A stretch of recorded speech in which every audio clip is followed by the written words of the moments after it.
Olá, meus alunos. Vamos dar continuidade ao conteúdo de matemática financeira, certo? Nós estudamos semana passada o que seria uma porcentagem, o que seriam juros, o que seria um juro simples e composto, quais são as fórmulas que a gente utiliza para resolver esse tipo de situação, problema. Então, esta semana a gente vai focar um pouco na porcentagem, certo? Nós veremos, só um minuto. Então, nós daremos foco na porcentagem, na obtenção de algumas taxas que são de suma importância no nosso dia a dia, para nossas lidas diárias com o comércio, com as compras, com as promoções que a gente vê, né? Então, a gente vai aprender a calcular essas taxas. Tem taxa unitária, tem taxa centesimal, tem muitas taxas. Eu foquei em três para a gente fazer aqui, tá certo? Aquela que influencia no aumento, aquela que influencia no desconto e que, consequentemente, influencia no prejuízo e no lucro. É a mesma fórmula para as quatro situações: ganho, perda, lucro, prejuízo. Que na matemática, perda e prejuízo é diferente, viu? E que lucro é diferente de ganho, existe o ganho líquido, lucro líquido e outras situações, lucro bruto, renda bruta, renda líquida, então são situações diferentes, tá certo? Então eu vou mostrar para vocês como que a gente calcula pelo fator de multiplicação, essas taxas aí. Eu vou explicar passo a passo o que seria cada um, tá ok? Então deixa eu subir aqui, deixa eu vir para cá. Então, nós vamos aprender a determinar essas taxas percentuais. Olha só. A matemática financeira está presente nas situações de crédito, débito, empréstimo, aumentos, descontos, outras aplicações financeiras com rendimentos e entre outras coisas que a matemática financeira está presente. Inclusive no troco que você dá, ou que você tem que receber, ali é uma operação matemática, parte integrante da matemática financeira, né?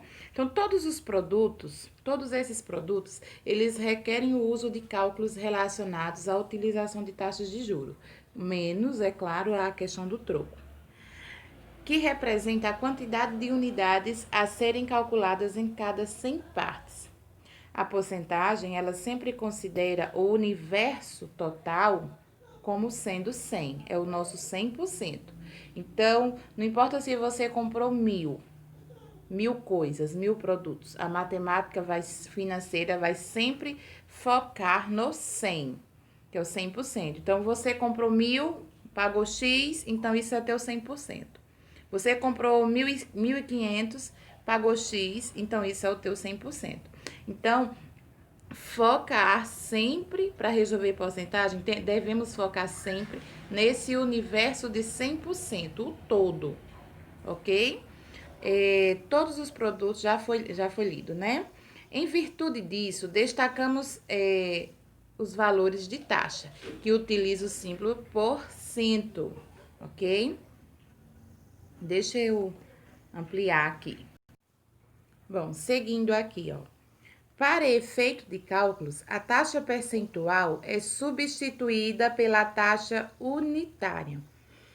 É importante eu definir essa taxa unitária, que corresponde a uma unidade e não ao todo, ao universo, para eu determinar outras porcentagens, outros valores e outras quantidades para mais ou para menos, dependendo da situação problema e do que se pede nessa situação problema.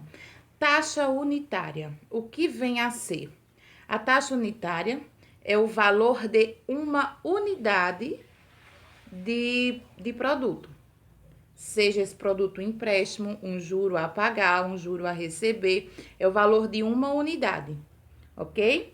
E como é que eu obtenho essa unidade? Basta você fazer uma divisão por 100. Por exemplo, se eu tenho 15%, então a taxa unitária aí é o 15%. Eu quero saber o 15 por 1, quanto que seria esse valor aí. Então, tu divide o 15 pelo 100. Se a taxa é 9%, então 9 dividido por 100, ok? E aí você vai ter esse resultado decimal aí, muitas vezes não vai ser inteiro, certo? Esse resultado dessa divisão é a tua taxa unitária, é o valor da unidade. E para que é que ela serve? Olha aqui, ó. Por exemplo, a taxa de juros de 12% corresponde à taxa unitária de 0,12. Por que 0,12? A gente lê 0,12, mas na verdade não é, são 12 centésimos. A leitura correta que se faz é essa, tá? Mas a gente tá tão acostumado com 0, qualquer coisa, mas é 12 centésimos. De onde surgiu o quociente da divisão 12 por 100? 0,12. Ok? Aqui eu coloquei outros exemplos, ó. 2% é 2 dividido para 100, que dá 0,02, ou 2 centésimos. 5%, 5 dividido para 100, ou 5 centésimos. 14% é 14 sobre 100, que é 14 centésimos. 100%, 100% é 100 dividido para 100, que corresponde a 1 inteiro. 120% é 120 dividido para 100, que corresponde a 1 inteiro e 20 centésimos. E por aí vai. Sempre que você dividir por 100, aquele valor que você obtém é a tua taxa unitária. Então, se quisermos determinar o valor de um desconto de ordem de 14%, ó, desconto de ordem de 14%. Multiplicamos o valor da mercadoria, do produto, por 0,14. Por quê? Porque é a minha taxa unitária, ok? Então, eu multiplico por 0,14 o valor desse produto. Vamos aqui ver se eu coloquei uma situação problema. Considere uma televisão no valor de 850 e determine o valor do desconto. Então, tem que ser feito aí uma subtraçãozinha, se for necessário, que existem outros processos para fazer esse cálculo aí. Pode ser feito o cálculo da porcentagem, depois a subtração. Mas olha como a taxa unitária é interessante, ela já te dá o valor exato.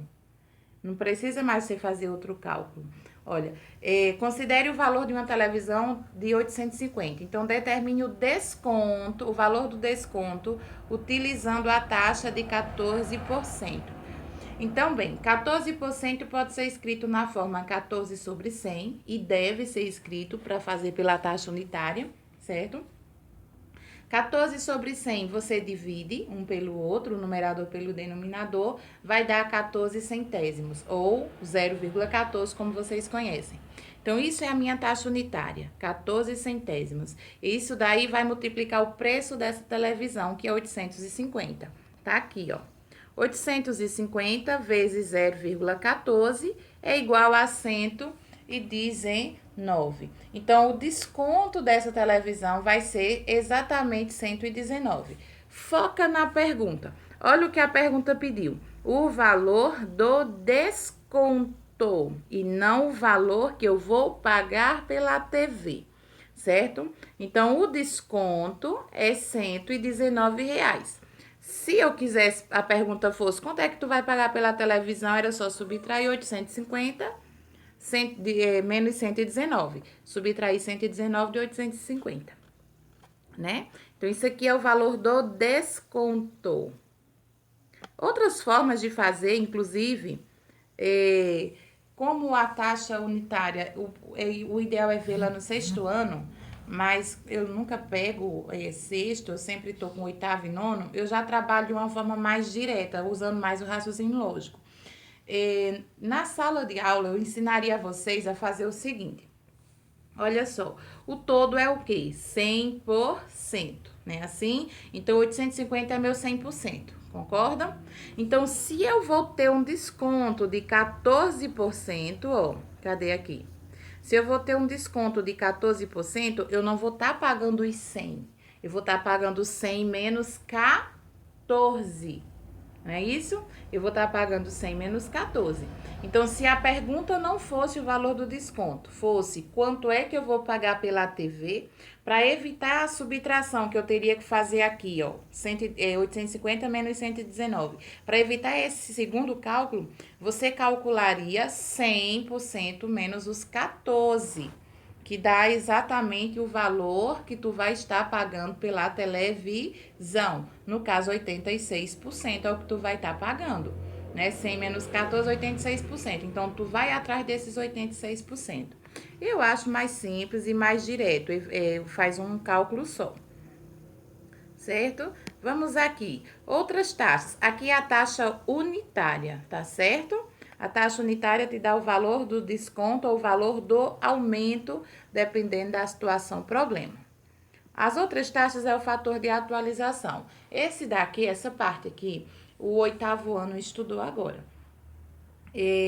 Então, eu acho necessário vocês estudarem ela também. Inclusive, faz parte das taxas percentuais e percentuais. Então, o que é esse fator de atualização? É um número que se deve multiplicar uma grandeza para atualizá-la após uma valorização ou desvalorização. Essa grandeza, lembrando o que é grandeza, é tudo aquilo que você pode contar, medir, estimar um valor. Então, aquele valor que está sendo falado num problema, ele deve ser multiplicado por esse fator de atualização, que na situação problema vai dizer se sofreu valorização para mais ou para menos, certo? Se for um aumento, se for um desconto, se for um lucro, se for um prejuízo. Como é que eu obtenho essa taxa? Olha só, esse fator de multiplicação de atualização. Como é que eu obtenho ele? Bom, vamos imaginar essa situação aqui. Eu tenho uma mercadoria, ela sofreu um aumento de 10%. Então, se ela sofreu aumento e o todo é 100, eu não vou estar pagando 100, eu vou estar pagando 110, não é assim? Porque sofreu valorização de 10%, aumentou 10%. Então, de 100 aumentou 10, vou pagar 110. Isso tem que estar escrito na forma de taxa, ok? Toda taxa, ela é obtida quando você divide por 100. Isso aí é, inclusive, a taxa unitária. De uma outra forma, vista a taxa unitária aí como fator de multiplicação para aumento ou para redução. Então, 110%, que é o que dá essa soma aqui, quando você divide por 100 para obter a unitária, dá 1,1 ou 1,10. E depois da vírgula pode ter infinitos zeros. Aqui, ó, aumento de 8%. Então, eu vou estar pagando 108, né? Segunda adição. Então, 108 dividido para 100 dá 1,08, tá certo? E por aí vai. Do mesmo jeito, se for um desconto, no lugar de eu estar somando, eu vou estar subtraindo, ok? Aqui, ó, uma perda de 8%, é 100 menos 8. Aqui, bem, dá para fazer assim, transformando a taxa, dividindo ela por 100 antes de subtrair. 100 dividido para 100 dá 1 e 8 dividido para 100 dá 0,8. E somando os dois dá 0,92. Eu acho um pouquinho mais complicada essa fórmula aí. Dá para fazer de uma forma mais direta. Por exemplo, 100 menos 8, 92, né? Que era 100%, teve um desconto de 8, então 100 menos 8. Eu vou estar levando 92%. 92 dividido para 100 dá 0,92. É uma forma mais direta de fazer, ok? Ou 92 centésimos. Olha esse exemplo aqui. Suponha que determinada mercadoria teve 2 aumentos consecutivos de 10%. Isso equivale a um único aumento de quantos por cento? Então, olha, foram 2 aumentos. Você vai calcular de forma separada. O primeiro aumento não foi de 10, então o fator de aumento é de 1,1. 110 dividido para 100 dá 1,1. O segundo aumento também foi de 10. E o fator de multiplicação aí, de aumento, ou de valorização também é 1,10, né? Aumentou 10 nas duas situações. Então, o fator de atualização acumulado no período considerado, nesse caso, quando se falar em acumulado e se falar de fator, tu não vais somar. Quando se falar de fator, tu vais multiplicar. Quando se falar em aumentos sucessivos ou descontos sucessivos, tu vais multiplicar os dois fatores de atualização e não somá-los, tá certo? Que a ideia inicial é de que é para somar, só que não é, tá certo, gente? O acumulado, como se fala de fator, o fator é produto, tá certo? Produto é multiplicação. Então, não foram 2 aumentos consecutivos de 10% e o fator não é 1,10 em cada um. Então, multiplica 1,10 vezes 1,10 dá 1,21. Ok? Então, o aumento foi de 21%. Ok? Como assim foi de 21%? Ora, gente, esse 1 aqui é o 100%. Não tem o 21, 0,21 do outro lado, isso aí é o teu aumento. Ok? Foi o que aumentou. Se o todo é 100, tem 1,21, então era 121. O que passou de 100 não foi 21? Isso aí é o fator de aumento cumulativo. Aqui tem as formulazinhas que eu coloquei para vocês. Ó, aqui é a fórmula do fator de aumento. Para acréscimos, para lucros, vai ser assim a fórmula. Ó. É o fator de multiplicação, vai ser igual a 1, que é o teu 100%, somado a taxa de acréscimo, dividida por 100. Taxa é dividido por 100, não tem nenhum que tá falando mais isso. Então, e o fator de multiplicação para desconto é 1, que é o teu 100%, como é desconto, é menos o valor da taxa, ok? Então, no aumento, é 1 mais a taxa, no desconto é 1 menos a taxa, ok? Sempre, isso é fórmula, viu, gente? Aqui tem um exemplozinho que eu coloquei pra gente fazer, ó. Um Ford Ka 1.0 com motor flex, ar-condicionado, direção elétrica e Bluetooth, custa R$ 35.390. Devido à redução do IPI, que é o Imposto sobre Produto Industrializado, de 3%, qual será o valor a ser pago pelo carro? Então, primeira coisa é determinar quanto é o preço desse carro, sem desconto, sem nada, R$ 35.390. Quanto foi o desconto? 3%. Então, a pergunta agora é qual é o valor a ser pago? O valor a ser pago é o valor com desconto, concorda? Então, eu vou pelo cálculo de descontos. A fórmula de desconto é essa segunda, o fator de multiplicação para desconto. É 1 menos a taxa. Então, 1, que é o meu 100%, menos a taxa, eu botei bem discriminadozinho aqui, ó. O fator de multiplicação, a fórmula é 1 menos a taxa de desconto do IPI, tá? Então, vai ficar 1 menos os 3%, que é a porcentagem de desconto. 3% é 3 sobre 100, que dividindo dá 0,03. Então, fica 1 menos 0,03, que dá 0,97 quando você subtrai. Então, esse valor 0,97 vai multiplicar o valor do carro. O valor desse carro é quanto? Vamos voltar no problema. 35.390. A gente só é multiplicar. 35.390 vezes o fator de desconto dá igual a 34.328. Olha, era 35.390, passou a ser 34.328. Estão vendo aí? Esse é o valor do carro. Se a pergunta fosse quanto é o desconto, tem outras formas de calcular, mas também pelo fator de desconto, aí de redução, só era subtrair, ó, 35 passou a 34. Então, você faz a subtração e tem o valor desse desconto aí, se ele quisesse esse desconto.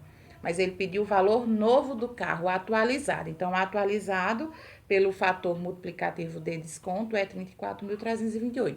Não é fácil, gente. Não é difícil, não. Mas tem que ter um raciocínio por detrás. Olha outro exemplo. O salário mínimo no ano de 2015 sofreu um aumento de 8,84%. Isso aí é a taxa de aumento. Sabendo que no ano de 2014 o salário mínimo era de 724, qual será o valor do novo salário mínimo para 2015? Então, o salário mínimo era 724, eu preciso saber desse aí. E o aumento que ele sofreu foi de 8,84%. Então, calculando o novo salário, eu tenho que utilizar o fator multiplicativo para aumento. É essa primeira regrinha aqui. Ó, é 1 mais, porque foi aumento, a taxa unitária desse aumento aí. Ok? Então, vamos ver aqui. Cadê a segunda aqui, né? Então, primeiro, já sei que é 1 mais, aqui tá a fórmula aqui embaixo, 1 mais 8,84%. Então, 8,84 tu escreve na forma de fração e divide, tá certo? Lembrem das técnicas de deslocamento de vírgula para fazer essas divisões aí. Então, quando eu divido 8,84, dá 0,0884. Aí, isso é subtrair subtrair não, perdão, é somar, porque é aumento, né? Aumentou. 1 mais isso daí. Então, 1 mais esse valor dá 1,0884. Pronto, esse daqui, 0,884, é o meu fator de aumento. Esse número aí vai multiplicar o salário que tinha em 2014. O salário de 2014 era 724. Quando eu multiplico com o fator de aumento, ó, aqui, ó, você deve multiplicar, aí você tem o valor do novo salário mínimo, 788. Aqui, ó. 724 vezes 1,0884. 788 é o novo valor do salário mínimo. Fácil? Então, mãos à obra. Eu coloquei poucas questões, mas para vocês treinarem, porque a gente já deu uma trabalhada boa nessas coisas de porcentagem no começo do ano e é só para dar uma reforçada, tá certo? Eu aguardo as dúvidas de vocês. Um beijo, fiquem com Deus.